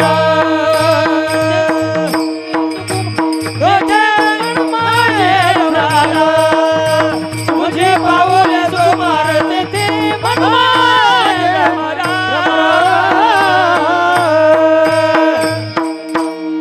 गंगा कुठून आली जगद्गुरु तुकोबराय सांगतात, मग सर्वस्वे करुणी सेवा, अभिमान सांडोनी पांडवा, ते पाय धुवावयाची या दैवा प्राप्त झाली. पायापाशी महाविष्णूंच्या चरणारविंदाजवळ आईसाहेबांचा वास आहेत. जेथे लक्ष्मीचा वास गंगा आली पापा नाश, तुझी पाऊले सुकुमार, तेथे मन माझे भ्रमर. ही ब्राह्मी गंगा आहेत. वैष्णवी गंगा हिच्यामध्ये भागीरथी मातेचं वर्णन आहेत आणि माहेश्वरी गंगा म्हणजे आमची नर्मदा गंगा आहे. नर्मदा मातेचं अवतरण या पृथ्वी तलावरती कसं झालेलं आहे? प्रसंग असा आहे की भगवान शिवशंकर परमात्म्याने अमरकंटक नावाचा जो प्रदेश आहे, कंटक म्हणजे वन, असं असणारं जे अमर वन आहेत, कुठं आहेत ते? मुख्यत्वाने आपण जर गेलो तर मध्य प्रदेश आणि छत्तीसगड यांची सीमा आहे. अशा असणाऱ्या सीमेवरती जिथून नर्मदा मैयाचं उद्गम स्थान आहेत, अशा उद्गम स्थानाच्या ठिकाणी भगवान शिवशंकर परमात्म्याने घनघोर अशा पद्धतीची तपश्चर्या केली आणि त्या तपश्चर्येमधून भगवान शंकराच्या शरीरामधून निघालेला श्वेत घाम म्हणजे कोण आहेत? नर्मदा माता आहे. जो घाम वाहतो आहे ती प्रत्यक्षात नर्मदा माता आहे. असा एक प्रघात आहे. दुसरा एक प्रघात असा आहे की नर्मदाबाद मातेच्या बाबतीमध्ये पूर्वीच्या कालखंडामध्ये दोन राजांचं वर्णन केलेलं आहे. एक राजा हिरण्यतेज आहेत, एक राजा पुरुकुत्सू आहेत. या दोघांच्या तपश्चर्येसाठी नर्मदा माता पृथ्वी तलावरती अवतीर्ण झालेले आहे, असं वर्णन नर्मदा महापुराणात केलेलं आहे. तुम्हाला का आम्ही 18 पुराण पाहिले पाहिजे, नर्मदा पुराण काही 18 पुराणात येत नाही. तर नर्मदा पुराण जे आहेत स्कंद पुराणाच्या अंतर्गत रेवा नावाचा जो खंड आहे, अवंती खंड आहेत, अशा अवंती खंडामध्ये रेवा खंडामध्ये हा संपूर्ण इतिहास नर्मदा मातेचा आलेला आहे. आणि स्कंद पुराण हे 18 पुराणापैकी एक आहेत. म्हणून स्कंद पुराणाचा आधार घेऊन नर्मदा मातेच्या किनाऱ्यावरती असणारे किती आहेत तीर्थ? कोटी तीर्थ म्हटलेले आहे. कोटी तीर्थ. अनेक ठिकाणी कोटेश्वर नावाचे स्थान आहेत, तिथं कोटी तीर्थांचा उल्लेख केला गेलेला आहे. असे कोटी तीर्थ, त्या कोटी तीर्थाचा महिमा स्कंद पुराणाचा आधार घेऊन जो वर्णन केलेला आहे तेच नर्मदा महापुराण आहे.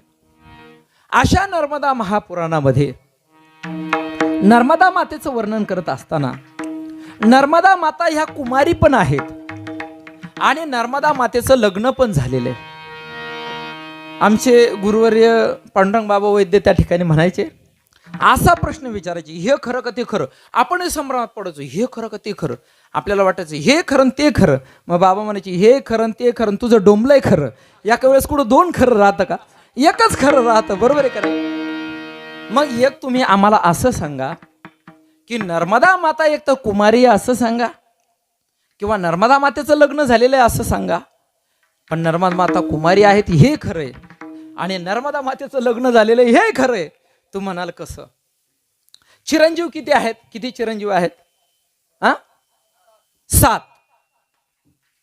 बाबा किती? 7. मी आज 8वे चिरंजीव सांगतो तुम्हाला बरं का. तुम्ही 7 म्हणतात, मी 8वे सांगतो, श्लोकासहित सांगतो. अश्वत्थामा बलिर्व्यासो हनुमांश विभीषण कृपा परशुरामस्य सप्तैते चिरजीविना झाले 7.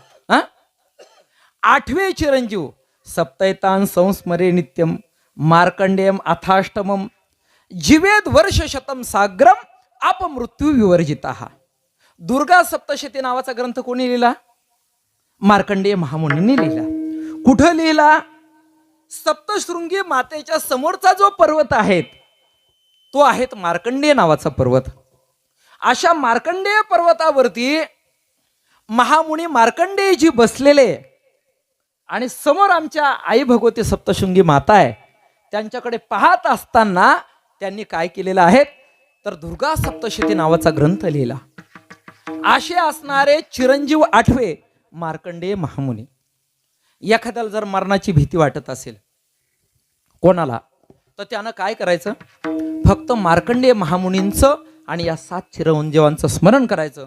तो 100 वर्ष त्या ठिकाणी मरणार नाही. अशा पद्धतीची याची काय आहेत फलश्रुती.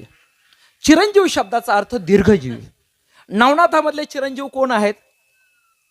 नवनाथामधले चिरंजीव माहिती आहे का तुम्हाला? नवनाथात सुद्धा चिरंजीव आहे बरं का. चरपट, चौरंग, आडभंग, गुप्त तीर्थ करता ती अद्यापी. चरपटनाथ महाराज अजून आहेत, चौरंगीनाथ महाराज अजून आहेत, आडभंगनाथ महाराज आमच्या जवळच गाव आहे धामोरी, त्या धामापुरीचे असणारे आडभंगनाथ महाराज अजून आहे. गहिनीनाथ महाराज निवृत्तीनाथ महाराजांना साक्षात्कार देणारे अजून आहेत, हे नवनाथ ग्रंथातले चिरंजीव आहेत. तसं मार्कंडेय महामुनी जे आहेत, तर या मार्कंडेय महामुनींनी यांना आयुष्य आहे 14 कल्पाचं. 7 कल्पाचं वर्णन मार्कंडेय महामुनींनी केलं. आणि अशा असणाऱ्या 7 कल्पामध्ये मार्कंडेय महामुनींनी नर्मदा माता या पृथ्वीतलावरती ज्यावेळेस प्रलय झाला, संपूर्ण विश्व प्रलयामध्ये बुडालं, नष्ट झालं, परंतु एक नदी, एक गंगा मात्र अमर राहिली, ती म्हणजे नर्मदा माता. विठ्ठल विठ्ठल विठ्ठल विठ्ठल विठ्ठल विठ्ठल विठ्ठल विठ्ठल. आणि म्हणून जन्मेजय नावाचे राजा ज्यावेळी मार्कंडेय महामुनींच्या आश्रमात जातात, मार्कंडेय महामुनींच्या आश्रमामध्ये गेल्यानंतर राजा जन्मेजयाने मार्कंडेयांना प्रश्न विचारला की माझे असणारे जे पूर्वज आहेत, हे पूर्वज या असणाऱ्या वनामध्ये विचरण त्यांनी कसं केलं, कशी तपश्चर्या केली, असा पांडवांचा इतिहास विचारला. आणि तो विचारत असताना नर्मदा मातेच्या किनाऱ्यावरती पांडवांच्या वास्तव्यामध्ये कोणत्या लीला घडल्या, कोणत्या तीर्थांचं त्यांनी दर्शन केलं, याचं विस्तृत विवेचन म्हणजे नर्मदा महापुराण. अशा नर्मदा महापुराणानुसार म्हणजे मार्कंडेय महामुनीने 7 कल्पामध्ये नर्मदा माता आणि त्या ठिकाणी अखंड आहेत हे पाहिलं. त्याच्यामध्ये मयूर कल्प आहेत, बक कल्प आहेत. आता नर्मदा पुराण मी 2दा-3दा ती कथा पण केली नर्मदा पुराणाची, याच्यामध्ये विस्ताराने तो भाग आलेला आहे. त्यापैकी एका कल्पामध्ये नर्मदा माता कुमारी राहिल्या आणि एका कल्पामध्ये नर्मदा मातेचा विवाह झालेला आहे. म्हणून नर्मदा माता कुमारी पण आहेत आणि नर्मदा माता त्या ठिकाणी विवाहित पण आहेत. विठोबा कुमाई ओबार कुमाई विठोबार कुमाई ओबार कुमाई विठोबार कुमाई ओबार कुमाई विठोबार कुमाई ओबार कुमाई विठोबार कुमाई ओबार कुमाई विठोबार कुमाई कुमार कुमार विठोबार कुमाई कुमार कुमार विठोबार कुमाई कुमार कुमार विठोबार कुमाई कुमार कुमार विठोबार कुमाई कुमार कुमार विठोबार कुमाई ओबार कुमाई विठोबार कुमाई ओबार कुमाई विठोबार कुमाई ओबार कुमाई विठोबार कुमाई ओबार कुमाई विठोबार कुमाई ओबार कुमाई विठोबार कुमाई ओबार कुमाई.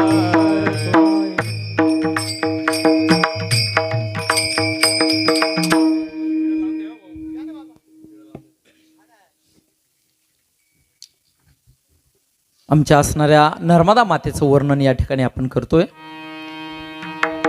प्रसंग असा आहे की नर्मदा मातेचं अवतरण या पृथ्वी तलावरती कसं झालं, तर ते वर्णन करत असताना पुरुकुत्सू नावाचे राजा होते. पुरुकुत्सू राजाने आपल्या पूर्वजांच्या उद्धारासाठी, शांतीसाठी तर्पणादी क्रिया केल्या. भगवद्गीता सांगते संकरो नरकायैव कुलघ्नानाम कुलस्य च पतन्ति पितरो हिशाम लुप्त पिंडोदक क्रिया. म्हणून अशा तर्पणादी क्रिया करत असताना ती तर्पणादी क्रिया पूर्वजांपर्यंत पोहोचत नसल्यामुळे पूर्वज जे आहेत राजा पुरुकुत्सू किंवा हिरण्यतेज हे दुःखी होते. नारदांद्वारे त्यांनी निरोप दिला की आमच्या असणाऱ्या जो काही वंशज आहेत पुरुकुत्सू याला जाऊन सांगा की नर्मदा या ठिकाणी आमचा उद्धार व्हावा, याच्यासाठी तर्पणादी क्रिया योग्य पद्धतीनं कर. नारद महर्षी गेले, सांगितलं की तू तर्पणादी क्रिया कर. म्हटले मी त्या करतोय, पण त्या तिथपर्यंत का पोहोचत नाही, तर तोपर्यंत या पृथ्वी तलावरती एकही नदी नव्हती. आणि मग सांगितलं तुला जर तुझ्या पूर्वजांचा उद्धार करायचा असेल तर त्याच्यासाठी तुला भगवान शंकराच्या जटेमधली जटाशंकरी तिला खाली आणावं लागेल. त्याच्यासाठी राजा पुरुकुत्सूने तपश्चर्या केली. तपश्चर्याच्या अंती भगवान शंकर परमात्मा प्रसन्न झाले. प्रसन्न झाल्यानंतर म्हटले वर माग. म्हटले तुमच्या जटेतली गंगा पाहिजे. भगवान शंकर म्हटले बाबा ते काही जमायचं नाही, ते काही खेळणं आहे का तुला द्यायला, दुसरं काही माग. राजा पुरुकुत्सू बेशुद्ध पडले. ते म्हटले मला हे सोडून काहीच नको. आता पहा, भगवान शंकर द्यायला तयार नाही आणि राजा पुरुकुत्सू मागे हटायला तयार नाही. ठीक आहे, सामान्य गोष्ट मनुष्य देतो. महिला मंडळीला मी प्रश्न विचारतो, पहा तुमच्या गळ्यामध्ये 25 तोळ्याचं काय आहे त्या ठिकाणी काय म्हणतात? गाठलं म्हणतात का? गाठलं. तर आमच्या भागात गाठलं म्हणतात त्याला, तुमच्याकडे तेच म्हणतात ना? 25 तोळ्याचं आहे, 25 तोळ्याचं. आणि एक दिवस म्हणजे असा प्रसंग निर्माण झाला, नातू होतच नव्हता. पण काय कुठं गुजरातला गेले का काय झालं का कोणाची कृपा झाली, नातू झाला. असा एकुलता एक नातू. तो आला आणि त्या आजीला म्हटलं, आजी मला आहे ना खेळणं पाहिजे. म्हटलं घे ना, हे बाय चिमणी घे, हा कावळा घे, हा ट्रॅक्टर घे. म्हटलं हे नको, मग तुझ्या गळ्यामधलं ते डोरलं पाहिजे मला. किती तोळ्याचं आहे? 25 तोळ्याचं बरं का, कमी जास्त नाही, 25 तोळ्याचं. द्याल का हो तुम्ही? आजी द्याल का तुम्ही? नाही देणार ना? तुम्ही द्याल का? पाठीमागचे कोणीच देणार नाही, नाही का? आता ते काही द्यायची गोष्ट आहे का? नाही का? ते म्हणजे कमवलंच कसं, नाही का? त्या पिंट्याचे बाबा बाहेर गेल्याच्या नंतर हळूच खिशात हात घालायचा, नाही का? 1000-500चं फाळकं त्याच्यातून मारायचं, असं करून करून कमवलेलं 25 तोळ्याचं, आणि ते द्यायचं? देणार नाही. पण आता पहा बर का, हो म्हणू नका आता. तुमचा तो नातू नवसा सायासानं झालेला, तुम्ही त्याला चिमणी देऊ राहिले, कावळा देऊ राहिले, तरी तो घेत नाही. असं ते मुलगा रडायला लागलो, असं रडायला लागलो. आता मरतो की काय? आता जर नाही दिलं ना, एका मिनिटात ते जाईल बा. आता द्याल का नाही? आता मात्र द्याल. हा, तसं अगोदर भगवान शिवशंकर म्हटले मी देणार नाही, पण राजा पुरकुत्सू बेशुद्ध पडले. हे पाहिल्याच्या नंतर शेवटी भगवान शंकराने गंगा देण्याचं कबूल केलं. मग गंगेला सांगितलं तू जा. गंगा माता यायला तयार नाही. म्हटलं एवढ्यावरून मी जाईल, या पृथ्वी तलावरती माझा एवढा असणार प्रभाव कोण सहन करील? त्यावेळी विंध्याचल पर्वताचा पुत्र, त्याचं नाव आहे मेकल. मेकल पर्वताने सांगितलं मी गंगेचा वेग सहन करायला तयार आहेत. आणि अशा कालखंडामध्ये वरून गंगा निघाल्याच्या नंतर मेकल पर्वताने तिचा वेग सहन केला. गंगा माता अशा महान प्रवाहामध्ये वाहते. शेवटी भगवान शंकराने सांगितलं हे गंगे, हे नर्मदे, तुझा वेग तू काय कर, सीमित कर. आणि मग नर्मदा माता छोट्या अशा स्वरूपात वाहू लागल्या. ते स्थान आहेत अमरकंटक, माईकी बगिया. जीवनामध्ये एकदा तरी नर्मदा मातेची परिक्रमा करा.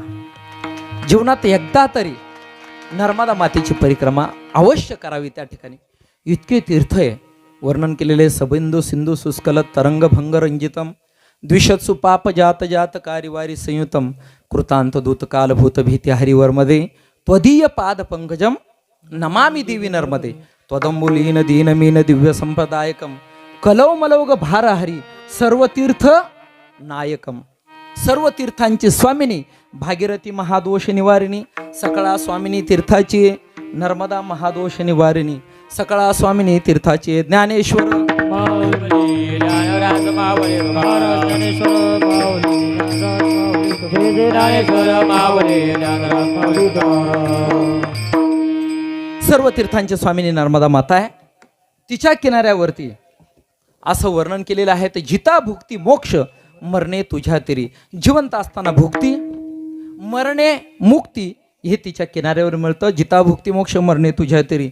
इह लोकामध्ये आणि परलोकामध्ये ऐहिक्य परतरी सुखरूप.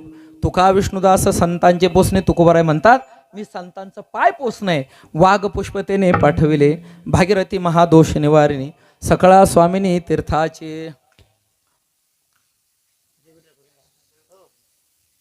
बाबा हे काही घेत नाही मी.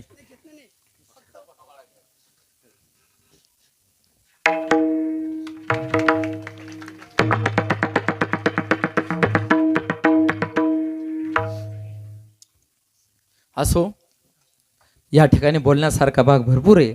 माझी थोडी तब्येत बरोबर नसल्यामुळे अजूनही 10-15 मिनटं मला सांगण्याची इच्छा आहे, पण आता नाही, काहीच नाही, घेतच नाही, आग्रह करू नका. या ठिकाणी बोलण्यासारखा भाग भरपूर आहे, परंतु तब्येत थोडी ठीक नसल्यामुळं आताच पुण्यावरून ट्रीटमेंट चालू आहे माझी. परंतु तरीसुद्धा मी जातो, कीर्तनाला जातो, पण एक 60-70 किलोमीटरच्या अंतरावरती जातो, जास्त दूर जात नाही. पण बाबांचं प्रेम, बाबांची तपश्चर्या आणि तुमचं सर्वांचं प्रेम म्हणून या पुण्यक्षेत्रामध्ये येणं घडलं. तुमच्या सर्वांचा आशीर्वाद माझ्या पाठीशी राहू द्या आणि माझं अनुष्ठान सिद्धीला जावं अशा पद्धतीची तुम्ही सर्वांनी प्रार्थना करा, म्हणजे माझे कल्याण होईल आणि त्याच्यात तुमचं कल्याण होईल. विठ्ठल जय जय बोलिले पुरे पुरे उत्तरे क्षमा अपराध महाराज नाही चारिला अधिकार तुला क्षमा अपराध तुका म्हणे ज्ञानेश्वरा राखा पाया क्षमा अपराध महाराज ज्ञानदेव तुकाराम तुकाराम तुकाराम तुकाराम पुंडलिक वरदे हरी विठ्ठल श्री ज्ञानदेव तुकाराम पंढरीनाथ भगवान की जय.